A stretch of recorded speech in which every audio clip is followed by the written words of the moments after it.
안녕하세요. 김세라 변호사입니다. 요즘 이상하게 비슷한 사례들로 문의가 많아서 심지어 전국 각지에서 막 제주도, 울산, 부산, 전남, 막 광주, 경기도, 강원도, 서울 이렇게 막 동시다발적으로 여러 번 문의가 있는 사안이 있어가지고 여러분들한테 소개를 하면은 도움이 될까 싶어서 이렇게 촬영을 한번 해보게 되었습니다.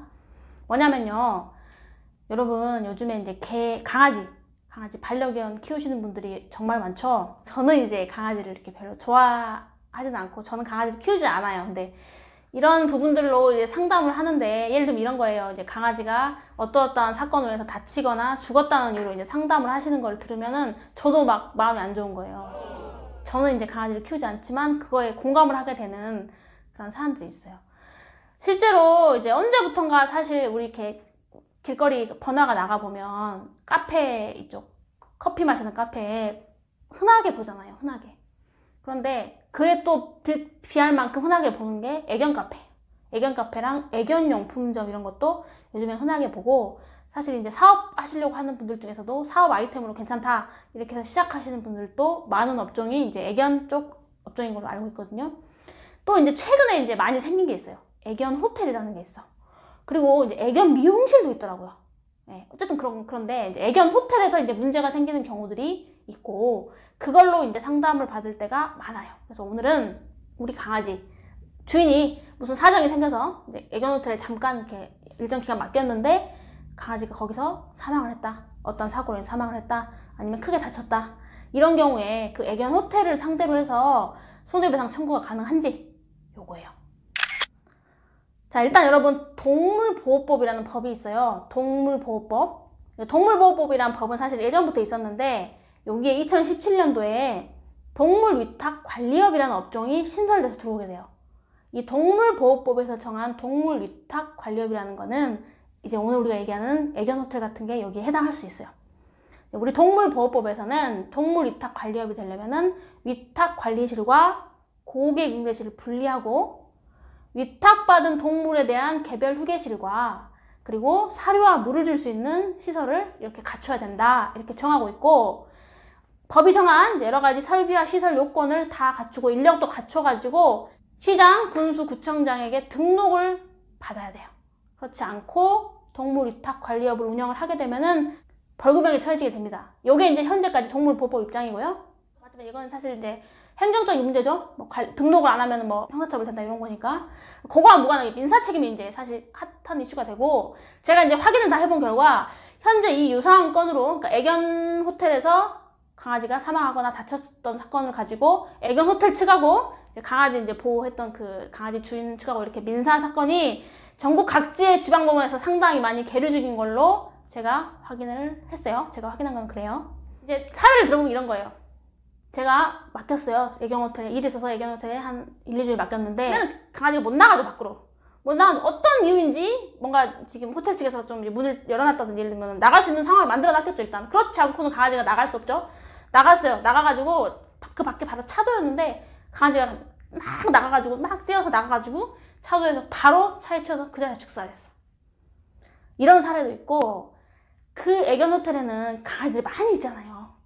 그 걔네들끼리 막 이렇게 막 짖고 이렇게 막 하다가 이렇게 부딪혀가지고 A라는 강아지가 B라는 강아지를 막 물어가지고 이 B라는 강아지가 사망한 경우, 아니면 크게 다친 경우, 이런 경우도 많고, 또 이런 것도 있어요. 애견 호텔에 있으면 강아지한테 밥도 주고 사료도 주고 물도 주고 거기는 뭐 각종 강아지 용품들 이렇게 사용해서 이제 놀 수 있게 해주잖아요. 그런데 거기서 제공했던 음식에 문제가 있었던 거예요. 그래서 강아지를 집에 데려왔는데 애가 막 아파서 시름시름 앓아서 동물병원 데려갔더니 위 검사를 해보니까 그 애견 호텔에서 먹였던 음식에 문제가 있네요. 이런 경우도 너무너무 많아요. 다 이런 경우 다 통칭해서 오늘 문제가 되는 건데, 일단 원론적으로는 애견 호텔 측에 손해배상 청구를 할 수 있어요.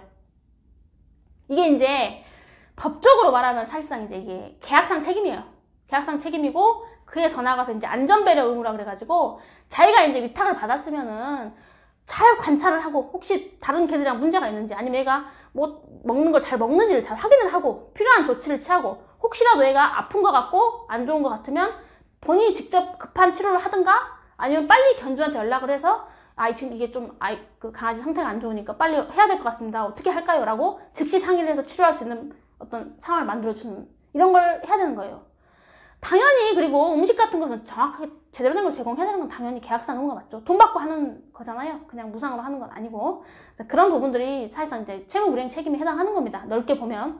이걸 이제 법리적으로 나누면 이제 여러 가지 이제 뭐 어떨 때는 어떤 거 문제가 되고 어떨 때 어떤 거 문제가 뭐 통상손해 나오고 특별손해 나오고 뭐 보호 나오고 예견 가능성 나오고 이러는데 어차피 실제 실무에서 이렇게 뭐 어떤 도식적인 건 그렇게 중요하지 않아요. 그런 건 사실 변호사한테 이제 맡기고 이런 사건이 실제 탁 터졌을 때 손해배상 청구 가능한가? 요거에 대한 이제 사안 판단이 제일 우선이고 그다음에 만약에 가능하면 얼마를 받을 수 있습니까? 변호사님. 얼마까지 이렇게 청구가 됩니까? 이런 질문도 중요하겠죠, 실무상은. 일단은 치료비는 당연히 받을 수 있어. 근데 강아지가 다쳤을 때는 당연히 치료비인데 죽었어. 그럼 치료비 의미가 있어요? 이미 강아지가 죽었는데 그런 경우에는 기본적으로 우리 판례는 그 똑같은 종으로 이제 새로 구입하는 비용 있죠? 그런 정도를 인정해줘요. 그리고 또 이제 특수한 게 있어. 이런 강아지 사고나 반려견에 대한 문제에서 특수한 것은 위자료. 견주에 대한 위자료 인정됩니다. 인정되는데 사안에 따라서 얼마를 인정할지, 어떤 기준으로 인정할지는 사안에 따라서 약간의 차이가 있어요. 차이가 있고 기본적으로 애견호텔 사건에서는 일단 애견호텔 측의 과실이나 귀책이 어느 정도 인정된다는 전제 하에 위자료는 인정되는 게 일반적인 지방법원 판례 추세입니다. 뭐 언제나 100%라고 단정할 수 없겠죠. 하지만 거의 인정이 돼요. 그러니까 금액을 많이 받고 싶다 그러면 이거는 좀 전문가 조력을 좀 받으셔야 되겠죠. 그리고 또 하나 여러분들한테 꼭 드리고 싶은 말씀이 있어요. 이게 이제 사실 이제 자기가 오랫동안 키웠던 정말 소중한 강아지인데 그 아이가 죽거나 크게 다쳐서 돌아오면은 이렇게 견주 여러분들은 엄청나게 상심을 하고 정신적으로 고통을 많이 받는다는 얘기를 합니다. 그래서 너무 화가 나니까 애견호텔 전화합니다. 전화해서 이제 막 욕하시고 항의를 이제 조금 이제 심하게 하시고 아니면 이제 직접 찾아가서 막 소란을 피웁니다. 아니면 요즘에 SNS 있죠. 뭐 SNS에 올려요. 어디 실명 거론하면서 어디 애견호텔 이렇게 해서 이렇게 했다. 자, 여기 이렇게 됐을 때 오히려 애견호텔 측에서 견주 측을 상대로 고소, 각종 형사고소 있죠. 뭐 협박죄도 될 수 있고 명예훼손죄도 될 수 있고 업무방해죄도 될 수 있고 이런 부분들 고소를 오히려 역으로 들어와요. 형사책임 인정되면 민사상 담은 얼마나 또 배상해줘야 되고 이런 문제들이 생기기 때문에 아무리 화가 나도 직접적으로 그렇게 하시는 것은 현명한 선택이 아닌 것 같아요.